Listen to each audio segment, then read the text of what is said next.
CSMT जे उड्डाणपूल या परिसरामध्ये जोरदार पावसाने हजेरी लावली आहे। तर सकाळी वडाळा परिसरामध्ये काही काळ पावसाचं पाणी साचलं होतं, मात्र सध्या इतर कुठेही पाणी साचल्याची माहिती नाहीये।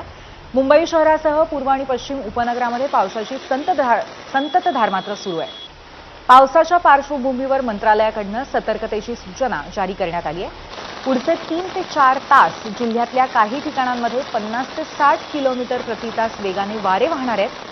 सोसाट्याच्या वाऱ्यांसह विजांच्या कडकडाटासह जोरदार पाऊस पडण्याची शक्यता आहे। त्यामुळे नागरिकांनी सतर्क राहावं अशी सूचना मंत्रालयाने जारी केली आहे।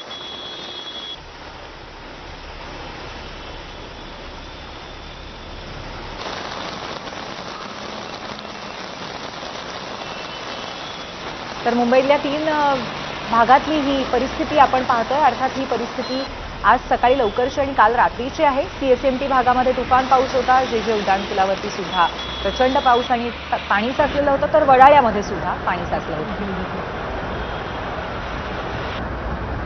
आणि आताची ताजी दृश्य आपण बघतोय किंग सर्कलची आहेत। किंग सर्कल भागामध्ये सुद्धा सखल भाग असल्यामुळे बऱ्याचदा पटकन पाणी साचतं आणि तशीच परिस्थिती आज पहिल्याच पावसामध्ये पाहायला मिळतेय।